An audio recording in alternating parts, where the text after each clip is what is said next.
Bismillahirrahmanirrahim. Assalamualaikum warahmatullahi wabarakatuh.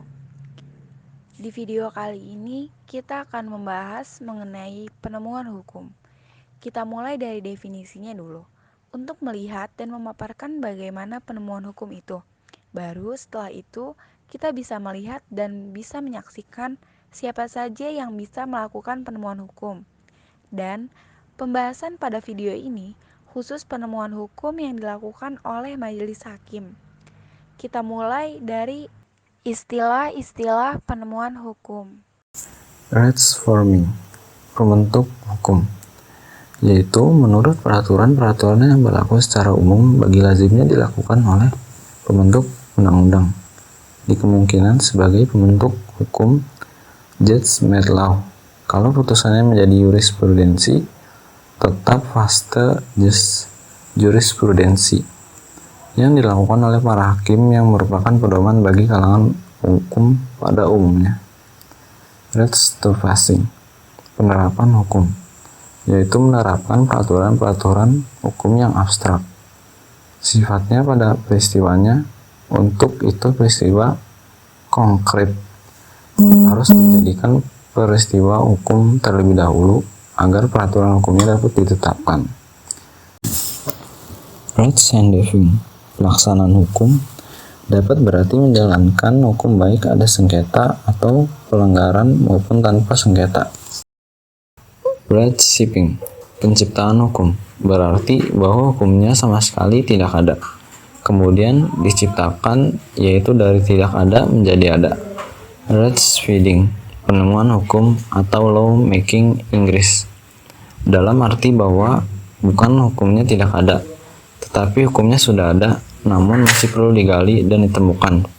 Hukum tidak selalu berupa kaidah dasalan, baik tertulis ataupun tidak, tetapi dapat juga berupa perilaku atau peristiwa desain. Dari perilaku itu sebenarnya dapat digali atau ditemukan hukumnya pada pasal 28 Undang-Undang Nomor 4 Tahun 2004. Di dalam perilaku itulah terdapat hukumnya. Oleh karena itu, istilah penemuan hukum dirasakan lebih tepat. Kemudian, apa dasarnya? Pasal 1 ayat 1, kekuasaan kehakiman adalah kekuasaan negara yang merdeka untuk menyelenggarakan peradilan guna menegakkan hukum dan keadilan berdasarkan Pancasila dan Undang-Undang Dasar Negara Republik Indonesia tahun 1945 demi terselenggaranya negara hukum Republik Indonesia.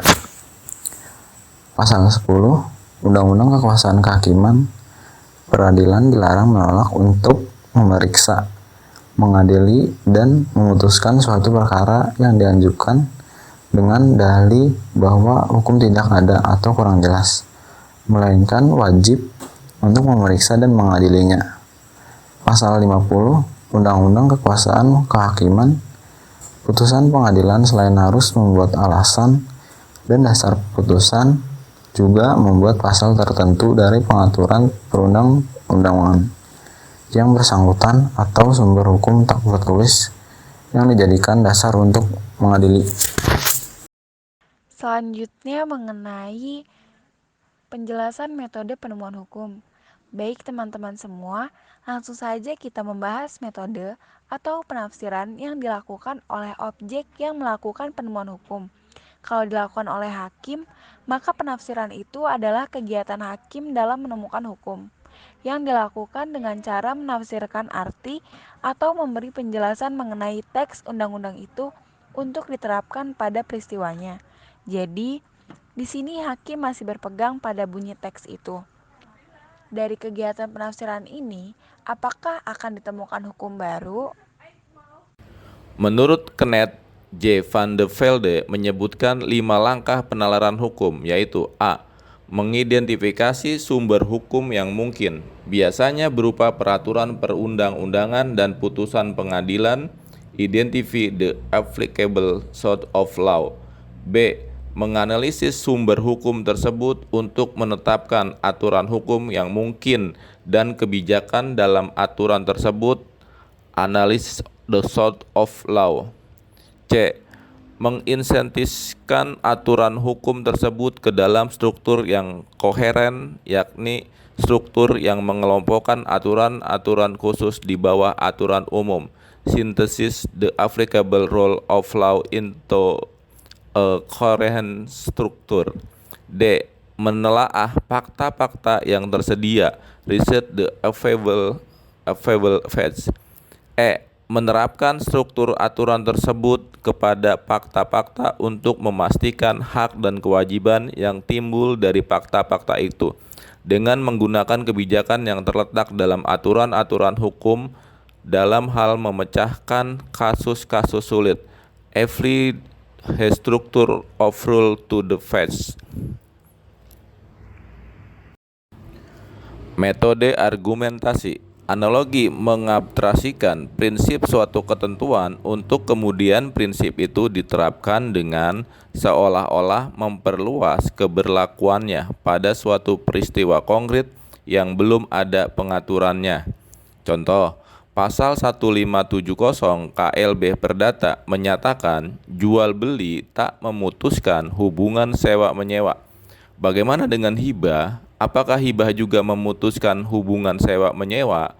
Mengingat tidak ada aturan tentang hibah ini, maka pasal 1570 KUH Perdata dikonstruksikan secara analog, sehingga berlaku ketentuan penghibahan pun tidak memutuskan hubungan sewa-menyewa.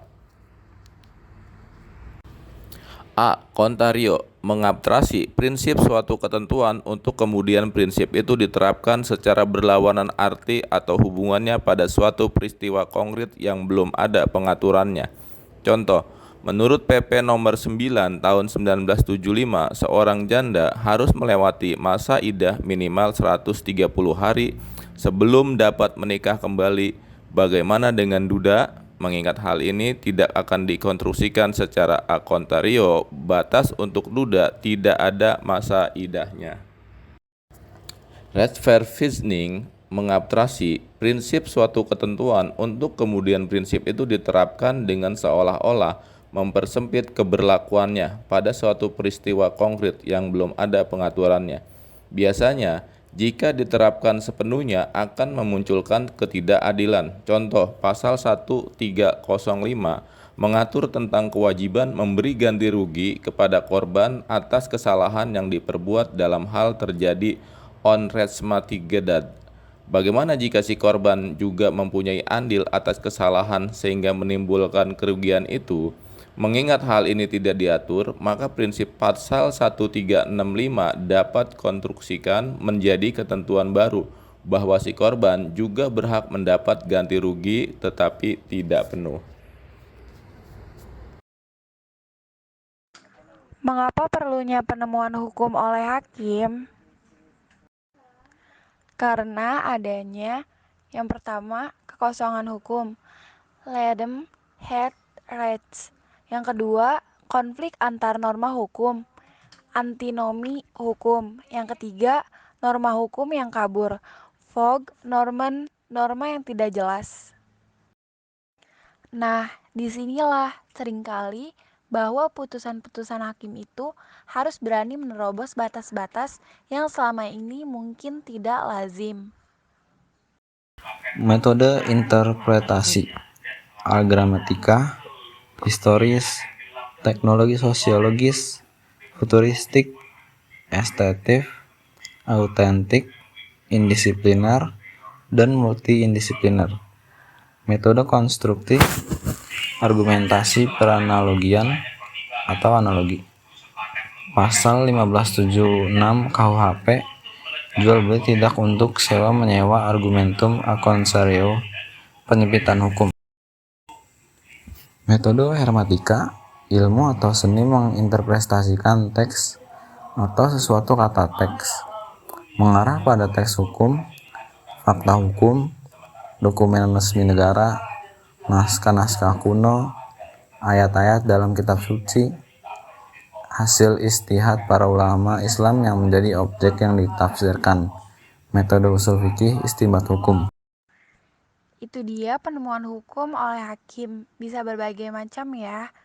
Nah, Sekian penjelasan mengenai penemuan hukum. Terima kasih. Wassalamualaikum warahmatullahi wabarakatuh.